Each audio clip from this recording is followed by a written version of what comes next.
कल्पना कीजिए एक ऐसा मंदिर जो सैकड़ों सालों से बंद पड़ा था और जब उसका दरवाजा खुला तो वहां अद्भुत घटनाएं घटित होने लगी। क्या ये भगवान का आशीर्वाद है या किसी दैवीय शक्ति का संकेत?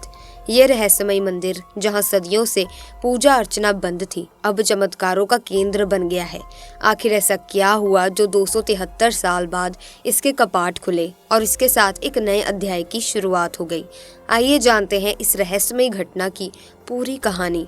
राजस्थान के भरतपुर जिले का ये गांव इन दिनों काफी चर्चा में है। दूर दूर से लोग इस गांव में आ रहे हैं और इसकी वजह है यहाँ पिछले 4 महीने से एएसआई द्वारा चल रही खुदाई। इस खुदाई में महाभारत काल और मौर्य काल के अवशेष मिले हैं। गांव वालों का मानना है कि इस टीले में कई प्राचीन सभ्यताएं दबी हुई हैं और यहाँ की जमीन के नीचे एक पूरा गांव बसा हुआ है। इतना ही नहीं, ग्रामीणों का दावा है कि यहाँ वज्र भगवान और दाऊजी महाराज का स्वर्ण मंदिर भी दबा हुआ है। आज हम आपको एक ऐसे मंदिर के बारे में बताने वाले हैं जिसकी घटना सुनकर आप भी चौंक जाएंगे। ये घटना राजस्थान के महोबा गांव से शुरू होती है, जहां एक ऐसा मंदिर है जो पिछले 250 सालों से बंद पड़ा हुआ है। कारण पूछने पर यहाँ के बड़े बुजुर्ग बताते हैं कि एक समय पर यह मंदिर पूरी तरह से खुला हुआ था। यहाँ भगवान श्री कृष्ण और माँ राधा रानी की सोने की मूर्तियाँ थीं, लेकिन सन 1753 में कुछ लुटेरों की नज़र इस मंदिर पर पड़ गई और वे दोनों मूर्तियों को चोरी करके अपने साथ ले गए। इसके बाद इस मंदिर के पुजारी ने शपथ ली कि जब तक वे मूर्तियाँ इस मंदिर में पुनः स्थापित नहीं हो जाती, तब तक मंदिर को बंद रखा जाएगा। पंडित परिवार की 3 पीढ़ियां गुजर गईं, लेकिन मंदिर में भगवान की मूर्तियां स्थापित नहीं हो सकी और इस कारण मंदिर के कपाट बंद रहे। इतने सालों से ये स्थान मौन और रहस्य में डूबा हुआ था। इसी बीच न्यूजीलैंड से भारत घूमने आए जैज नाम के विदेशी की कहानी शुरू होती है। मथुरा पहुंचकर वो भगवान श्री कृष्ण की भक्ति में इतना डूब गया कि वहीं का होकर रह गया। उसकी दिनचर्या भगवान के नाम जप और मथुरा की गलियों में भक्ति की लहर फैलाने की बन गई। एक रात जैस को भगवान श्री कृष्ण ने सपने में दर्शन दिए। भगवान ने उसे बताया, महानगर मुंबई के समुद्र में एक नींबू तैरता हुआ दिखाई देगा और उसी नींबू के नीचे राधा कृष्ण की दिव्य मूर्ति छिपी हुई है।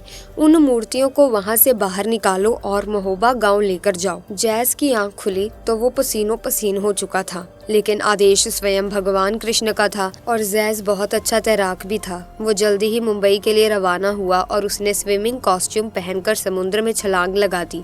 मुंबई का समुद्र वो बहुत बड़ा है, उसमें एक छोटे से नींबू को ढूंढना बहुत मुश्किल है और चमत्कार कुछ ऐसा हुआ कि थोड़ी दूर जाने पर ही उसे एक नींबू तैरता हुआ दिखाई दिया।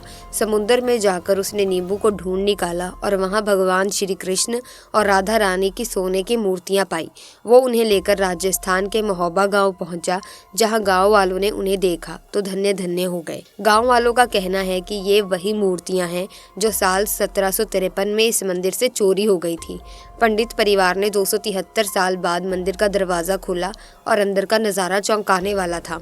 इतने सालों तक बंद रहने के बावजूद मंदिर पूरी तरह से साफ सुथरा था, जैसे भगवान भी अपने घर आना चाहते थे।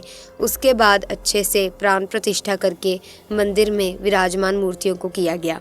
गांव के सभी लोग जैस का शुक्रिया अदा कर रहे थे, लेकिन सबके मन में सवाल था कि लुटेरों द्वारा चुराई गई मूर्तियां आखिर मुंबई के समुद्र में कैसे पाई गईं। एक साधु महाराज ने बताया कि जब लुटेरे मूर्तियों को लेकर जा रहे थे, तभी अचानक से मौसम बिगड़ गया। वे समझ गए कि यह भगवान का क्रोध है और उन्होंने मूर्तियों को वहीं छोड़ दिया। भगवान श्री कृष्ण का ये चमत्कार देख सभी लोग धन्य धन्य हो गए। आपका इस घटना के बारे में क्या कहना है, नीचे कमेंट सेक्शन में ज़रूर बताना। घटना अगर अच्छी लगी हो तो कमेंट सेक्शन में राधे राधे ज़रूर लिखें और लाइक करें वीडियो को। इसी तरह की और चमत्कारी घटनाओं को देखने के लिए हमारे चैनल को सब्सक्राइब करके बेल आइकन को प्रेस कीजिए, ताकि नए वीडियोस की अपडेट आपको मिलती रहे। और हाँ, वीडियो को शेयर करना बिल्कुल ना भूलें। मिलेंगे जल्द ही एक नई वीडियो में, तब तक के लिए धन्यवाद।